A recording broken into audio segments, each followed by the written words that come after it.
Ilang kaso ng pagpatay ng mga kaanak ang naganap sa mga probinsya. Sa Ilocos Norte, nabaril ang anak na umawat sa away ng ama't ina.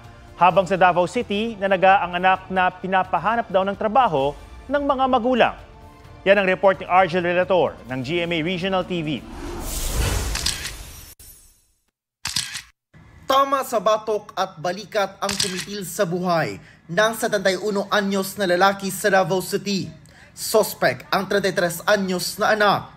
Batay sa investigasyon, nangyari ito habang nagsisibak ng kahoy ang ama. At pagkatapos, sunod na tinaga ng suspect ang kanyang ina. Ginagamot na siya sa ospital. Ang ugat ng krimen. Ang kaning anak, ma'am, gina-advisean sa ginikanan nga mangita og trabaho nga mo'y gikas ako sa maong anak, ma'am. Nahuli ang suspect sa kabilang sitio at sinampahan ng reklamong parricide at frustrated parricide. Hindi na siya nagbigay ng pahayag. Ayon sa barangay, dati nang may alitan ang suspect at kanyang mga magulang. Pinabarangay na rin ng mga magulang ang anak dahil sa pananakit umano sa kanila. Sige nag-away siyang mama, siyang papa, kaya lang yung katapulan. Magsige laglaag, mangitag, inom sa barkada, pag uli, mukaon, natuman, nasukan sa ginikanan, kaya lang muli lang mukaon lagi.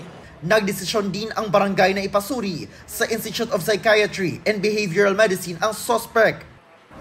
Dead on arrival naman sa ospital ang isang lalaking 25 anyos sa San Nicolas, Ilocos Norte ng pagbabarili ng sariling ama.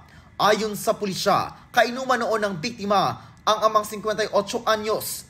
Bigla raw nagtalo ang kanyang mga magulang dahil umano sa selos.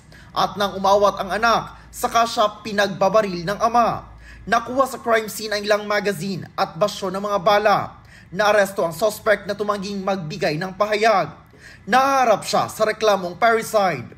Argel Relator ng GMA Regional TV. Nagbabalita para sa GMA Integrated News. Huwag magpahuli sa mga balitang dapat niyong malaman.